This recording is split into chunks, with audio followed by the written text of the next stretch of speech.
So I started to spend some time. Within 10 months, I was asked to become the CEO of the organization. And today, we are no longer a bankrupt organization. We transformed the organization from what it was to what it is today. I believe that we are considered one of the premier economic organizations today in Hawaii. Not just in economic development, but possibly in leadership principles that are aligned with Hawaii. So just some of that information. Now, did all of you folks see that video this morning that we produced? Not bad, yeah? You can tell we're storytellers.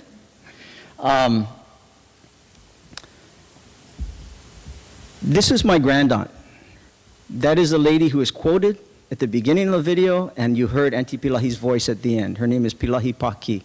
If you have ever seen the poster that has the Aloha broken down as an acronym, Akahai Lokahi Olu Olu Ha'aha Ahonui, this is Auntie Pilahi, who really was the carrier of the secrets of Hawaii, and she was the one who brought that forth.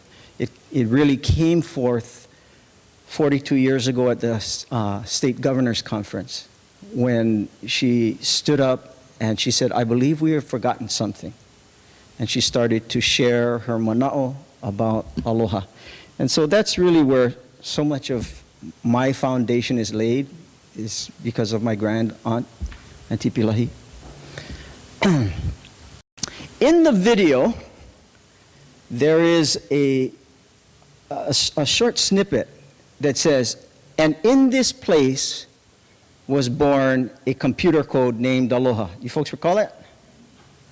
Do you folks know what that computer is, that code is all about? That code called Aloha? It's really a phenomenal story. Dr. Norm Abramson, in 1967, was given a task. And he was at the University of Hawaii in the engineering department. At the time, there was a big race around the world to be able to connect communication devices that before this time were from point A to point B. The competition was to be able to connect point C, so that you can connect 3 places at the same time to be able to communicate. And the people who were competing to do that were really probably large entities, countries, maybe military powers, large corporations. Because if you can connect all 3 dots, you have the net. You have a net. So in Hawaii, Dr. Norm Abramson assembled a group of folks, and I believe there were a couple who came from Stanford, who were working on this.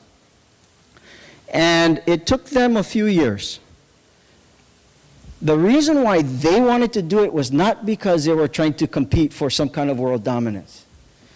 University wanted to be able to connect with Manoa, Maui, Kauai, and Hilo all at the same time. Kind of just wanted to talk. It wasn't a big vision to go and dominate. It was just, we kind of want to talk all at the same time.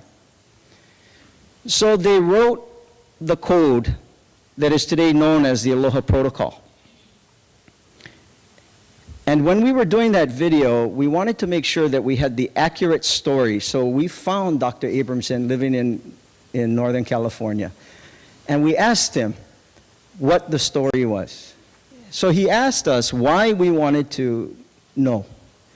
And we said because we are conducting some efforts because of APEC to produce a video that tells a story and a website that connects to the APEC economies. And this website is called Aloha Connects.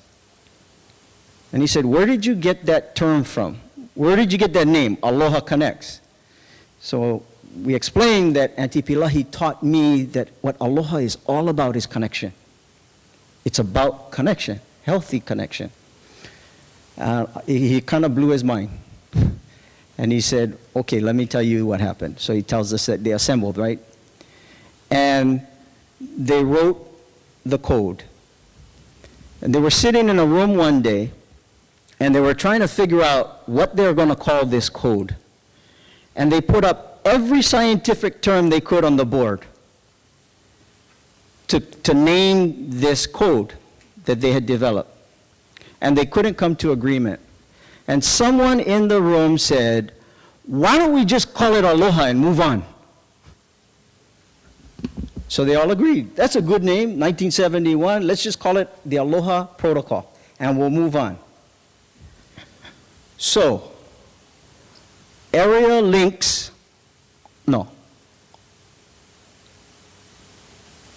area links online Hawaii area. The first A is, I forgot the first A, but links online Hawaii area is the acronym for Aloha. You can tell that they just kind of were pulling stuff out of the air to be able to form this acronym.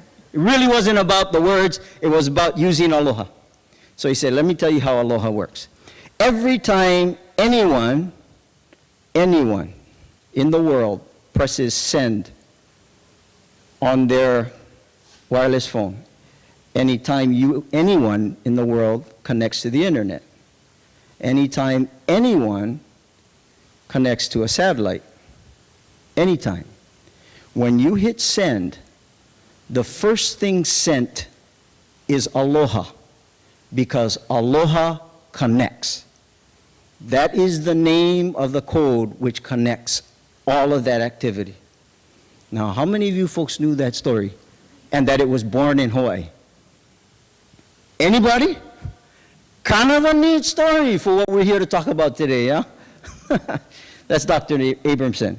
And he wanted to know, how in the world did you guys come up with that? That you defined the entire process with the name of this website and this effort that we're doing. Maybe timing is everything. So, what I'm going to do in this just short period is talk a little bit about some of the philosophy that we've worked on since working with Enterprise Honolulu, and some of the things that I just want to start, maybe lay a foundation with or set the table. I really believe that we live in a community, statewide, that really wants to progress. We truly want to progress. We want to have successful change. We want to accomplish our strategic goals. And yet, we often feel we're in the doldrums.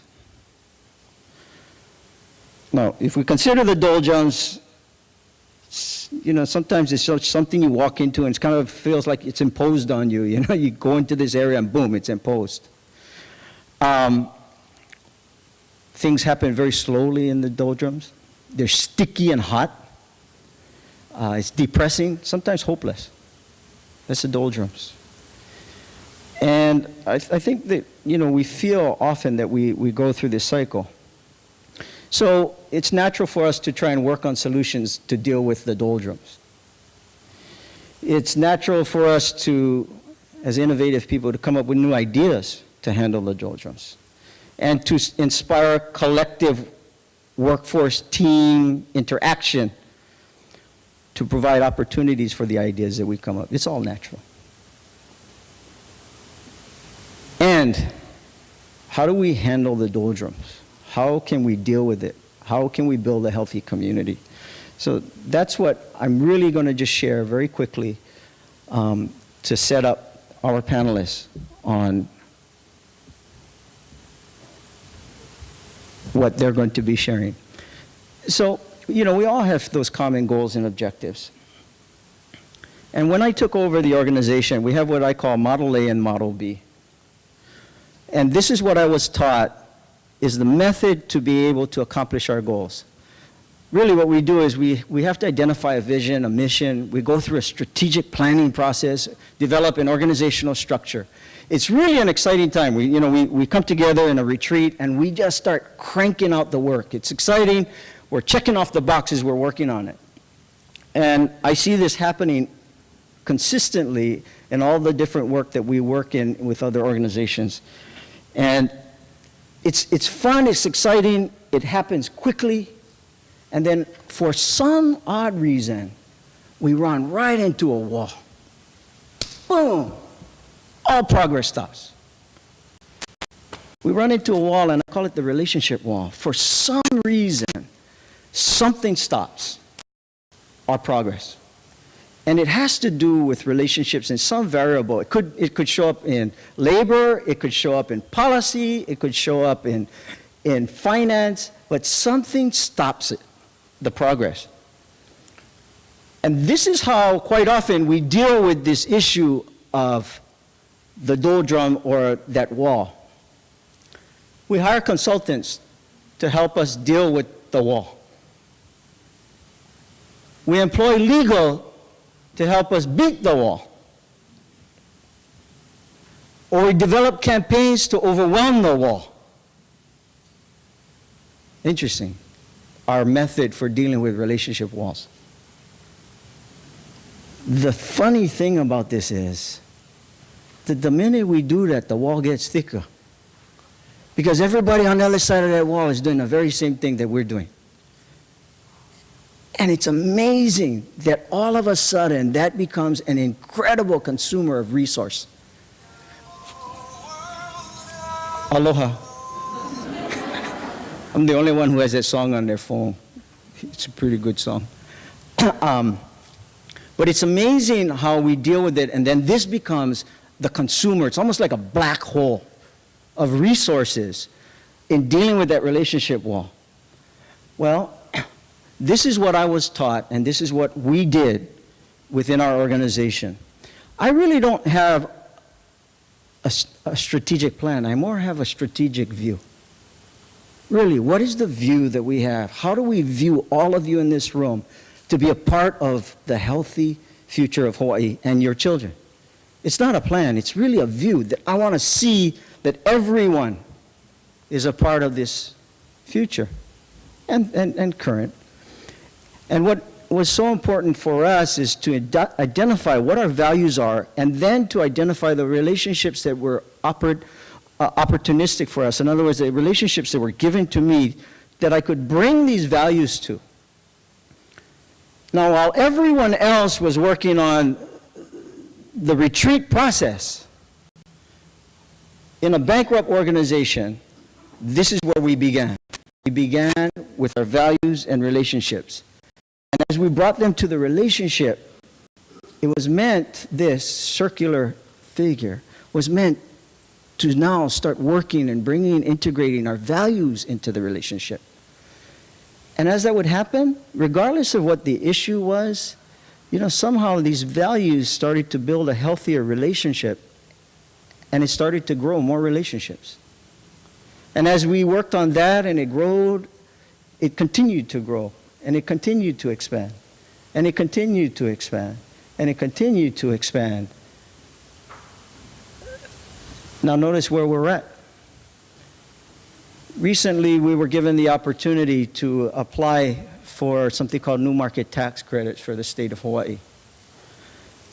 I noticed that many people who were working in this system got stuck over here. When we applied, we were awarded in February, was believed to be the single largest federal tax credit in Hawaii's history of $40 million. And I was asked, how did you folks do that?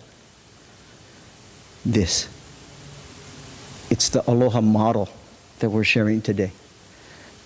Because now when we want to do something, we say, okay, what do you want to do? Okay, let's go. We do run into bumps along the way, but because trust is not a factor, or distrust, we work through it. Now, this doesn't guarantee success. What it does guarantee in the work that we do, we get faster yeses and faster nos, I think, than anybody else. A no is not a personal bad no. It's a no. It can't happen. But if we're going to find a yes, we probably get to yeses pretty fast because the issue of the relationship is healthy. So this is what I find. Most organizations, initiatives, ideas, agendas, families, positions, departments today are operating on life support, just like we were. Now, we were really bad. I mean, we were ready to flatline. The argument amongst many of our board members was pull the ventilator out, unplug it, let it die, because it was that bad. But I'm finding that so many organizations, ideas, positions, maybe many of you in this room, really are living on life support. What we needed to do was we needed to take our situation and surgically stabilize the body to be able to provide it an opportunity to live, to get it on a more stable platform, to get it in critical care. And that's surgical, that's technical. That's skill, that's, you got to do some cutting, but what we have to do is give the body a chance to live. At the same time, what I find is most initiatives, goals, and agendas are based on long-term health. It's really interesting to me that almost everyone in this room, I want to believe, is here because you have an idea, a concept, a mission of long-term health that you can contribute to the community. No doubt about it. Everyone in this room. But what's interesting to me is, although this is what it's based on, what I'm finding is most organizations are living here. And I don't see them necessarily doing this. I see a lot of folks leveraging the purpose of this to get resources to keep the body alive. It's a very interesting dynamic that we found ourselves in the world today. I don't see them doing long-term health. I see them trying to keep the body alive. And one of the arguments that I often hear is, if we're not even here, why are we going to do long-term health? And I believe that if we don't start working on long-term health, we will not be here. That something has to shift in that paradigm. So, to shift from life support to critical care, what do? Well, what I believe and what we did at Enterprise Honolulu and most of the organizations that I'm working with today, which are quite a few, because they want to know, how do you bring a healthy initiative forward to give it a healthy opportunity? That what most people think are the problems, whether they're financial, whether they're influence, whether they're public sentiment or political influence, there's usually a few things that people say are our problems. Money, leadership. So we normally identify what our problems are. And when we took over Enterprise Honolulu and what we're doing with other organizations, we identified those problems. And we recognized that those were not our problems. What most people are trying to solve for as problems were not problems. Those are symptoms. That our financial situation, our public sentiment situation were not the problems. Those were symptoms of the problem. And if we would consider that the things that we think are keeping us in a life support situation as symptoms of bigger issues that are causing those symptoms, now we've got an opportunity to correct those symptoms, to really work on the problems, which changes the symptoms. And a lot of it has to do with trust. A lot of it has to do with when Robbie and I and Colbert and Mike, who are some of my board members, when they gave me this opportunity, what we did was we asked ourselves, what are we doing or not doing which is causing us to have this financial problem? What are we saying or not saying? What are we doing or not doing which is causing us to have this kind of influence? What are we doing or not doing which causes us to have this kind of branding in the community? It wasn't what do we need to do, it's what are we doing or not doing first. Because it brings it down to self, and this is all tied in to Aloha, to the philosophy of this place, this land, our people. Now, what I was taught by Auntie Pilahi is that everyone in this room, truly all you want is to be relevant. You want your ideas to be relevant. And why she taught me this at the age of 13 is because there was a caution. And she was so worried. It was 1976, and she took me on the side, and she said, Pono, everyone in the world just seeks relevance. The problem is the method. That is the problem. And she said, the method that we use today, we employ today, and it will affect the entire world, which is why she gave that prophecy, is reference. She said, reference is a problem because what we are now doing is we're starting to build up and shove in our backpack of reference our credentials, our networks, our ideas, our arguments, our agendas, values, our culture. We reference everything we can reference so that we can be relevant. We reference what we own as belongings, where our children go to school, the cars we drive, the clubs we belong to, so that we can be relevant, that we can belong. And she said, that will be the biggest problem in the world. To be relevant, what we need to do is we need to reference, because reference is to borrow. And what it's all about is competition. So the point was, from Auntie Pilahi, that the biggest fear that she and others had, and she was sharing with this 13-year-old boy, was that the biggest threat to all people being relevant is that we've become a competitive world, and it's all based on winning. So for you to be relevant, what has to happen to somebody else? They got to become irrelevant. And for them to become relevant may cost you your relevance. And so I was maybe just naive enough to believe what she was asking me to learn and to practice and to study. And she told me that the antidote for this whole thing is reverence. And reverence is to understand our values. Haku, ohana, mahalo, kuleana. Reverence is to belong. Reverence is our belongings. Reverence is to be. Reference is to borrow. Those of you who know me, I don't reference my culture. I am my culture. I don't reference my heritage. I am my heritage. I don't reference our values. I am my values. There's a difference. The whole objective in reverence is this: you are relevant, and so am I. And my reverence will reveal that relevance. When you saw that video this morning, I would venture to guess that something moved in you. And I would ask you to consider this for your own self. It's all about organizational transformation.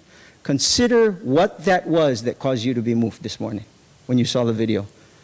Go there. Think about what that was that connection. Because what it's doing is it is connecting. Somewhere, someplace, it is speaking to the spirit of who you are, and that's where transformation in organizations and in self occurs. It's right there. Because what reverence is about is connection. Again, aloha. What reverence is about is trust. And so what Auntie Pilahi told me is that the whole key, the antidote to this problem, the antidote to what was happening with Enterprise Honolulu, it wasn't specific, it is for all things. That the antidote was, in reverence, find the connection. Not the competition, but the connection. Because in the connection, trust is built. When trust is built, symptoms change. And that is the foundation of aloha. So, this is what we have been doing. We've been doing it for about 4 years now. Been doing it a lot longer, but we brought it to this organization. It's called Ad Hoc.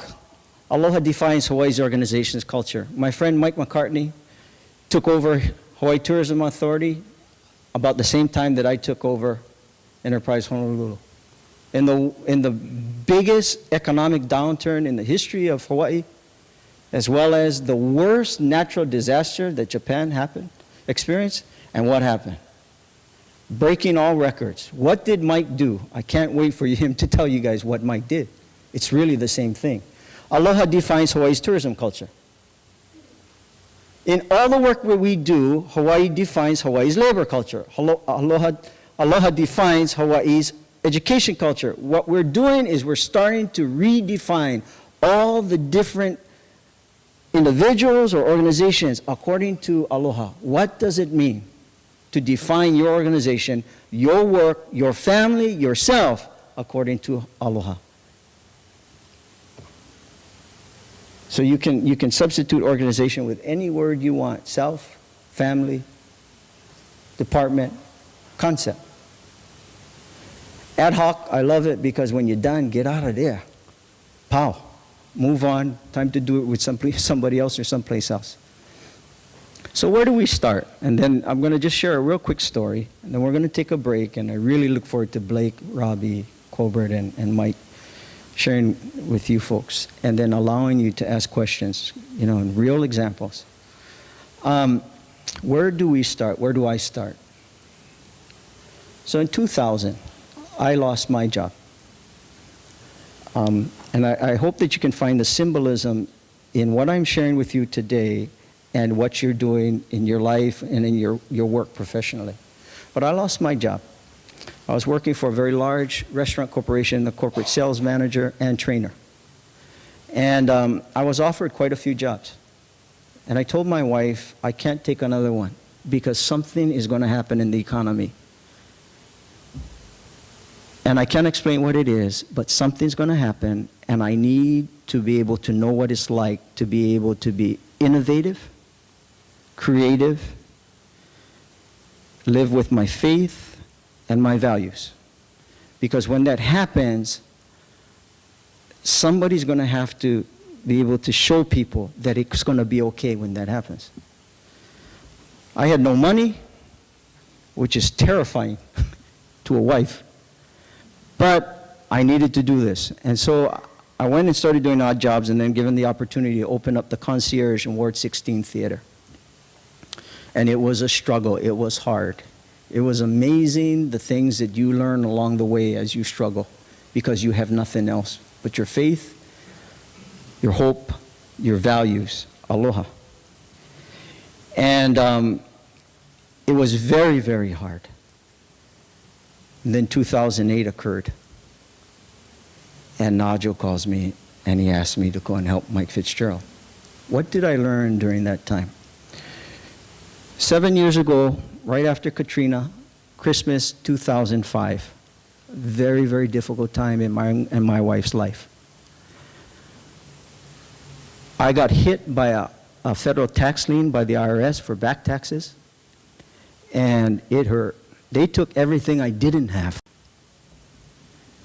So for Christmas, my wife wanted a new comforter set. And so I did what I could to get a new comforter set for Dawn. Christmas morning, presented it to her. She was so grateful, knowing how bad things were. She took the old one. She said, I'm going to go and give this away to Goodwill. I don't want you to do that. Why? Because I know there are people who can't afford to shop at Goodwill. Oh, you're going to give it away? Yep. Okay. Folded it up, put it on the floor. Next day, you're going to give this away, right? Yep. 5 days later, if you're not going to give this thing away, I'm going to take it to Goodwill. Sounds like a wife, yeah? 10 days later, I'm just getting ready to sit down for dinner, and she says, you know, tonight would be a good... Before she's done, I'm out of my chair heading for that blanket. So I go and I pick it up. She says, where are you going? I don't know. Walk out into my car, start driving. It's getting dark outside. As I drove, every reason in the world why that blanket sat on the floor for 10 days started coming up for me. How do you give something away without stealing someone's dignity? Without hurting somebody? What if I'm going to get into it with somebody physically? What if I got to get into it with them verbally? What if they're sick and they haven't taken their medication? What if they got AIDS and they spit at me? What if they're Hauna? I mean, all this crap started coming up for me. Now notice, whose blanket? Mine. Whose floor? Mine. Whose issues? Mine. Look what they're doing to me. They got no idea this is happening for me. Who's the problem? So I drove. I get to Ala Moana Park, pull over. It's getting dark. I mean, it is dark. And I get out of my car and I'm holding this blanket. How do you give something away without hurting somebody? And I walk around the park and I find this couple lying under this street lamp. Excuse me, could you use a blanket? Yes, sir. Would you allow me to give this to you? Yes, sir. Thank you. Thank you, sir. Turn around. Nobody to high five. Nobody to record it. Ring a bell, flash, check the statement. Me working on me. I was fortunate to be speaking to a group of fellows at East West Center 4 years ago with Robbie. And I shared this story, international fellows on leadership. And I said to them, you folks want to be leaders. Me, work on me. How hard is it to get 300 to 400 people together Thanksgiving morning to invite 2,000 people to the Blaisdell who are embarrassed they got to come? Because someday they hope they never have to go there again. They hope that they can have their own meal in their own home. I said, I'm not saying this because this is bad, because it's not bad. I'm not saying it because it's not good, because it is good. But today we've become a community. I noticed that we can pull out our card, check off community service, and okay, for the year. Is that who we are? I said to them, if you want to be leaders, me, work on me. Pretty heavy talk. Transforming organizations, and then we're going to break. How I see most people normally deal with this, because they don't know how, is we treat it like it needs a shot of adrenaline. So quite often in Hawaii, what we'll do is we'll bring in inspirational speakers. Because maybe if we jolt you with adrenaline, boom, these ideas can come in. And they'll take root. I am not a shot of espresso or Red Bull. This is work. To transform an organization is work. But where we started, where we start, all of us, is in self. Now, how do you do that when quite often the rhetoric is, yeah, but we got this type of leader, or this kind of followers? I want to believe that regardless of where you are, regardless of where I am or was, I am always in a position to contribute to connection for a healthy community. We'll leave it at that. We'll take a 10-minute break, and then we'll bring up Colbert, Blake, Robbie, and Mike. Thank you. Just 10 minutes, so we'll be back here. I don't think I need to really introduce our panelists. Of course, it's probably the most amazing group of panelists that we've assembled. Blake Oshiro, Deputy Chief of Staff for the Governor, our administration. We're so grateful. Blake has been traveling all over the place. It's amazing he's even here and awake. Colbert, and you know, I'm not going to preface anything that they're going to say. I already did a little bit for Mike, and I probably did it injustice. But Colbert Matsumoto, who has become one of my close friends, and certainly a really tremendous board member, asset to our community. And where he comes from, and working within a local community, with a local company in the midst of tremendous external influences around the world coming into this small place, and how does someone manage those kinds of things with his values? And then, Robbie, who's my chairman of the board, just probably one of the closest people to me today. And he and his family are such close friends to Don and I. But how do you live and transform and work within the life you live in one of the most targeted companies in Hawaii? Honest. And then Mike, another of my just very, very close friends who, as I mentioned, really has transformed the Hawaii Tourism Authority and the tourism industry. Noticed, he'll talk about it, but notice the connections that are occurring, that we're almost seeing monthly, if not weekly, the new connections. Because Aloha connects. So anyway, I've asked Blake to start, and he has a PowerPoint. Me too. Yuko, I need your assistance. Can you set it up?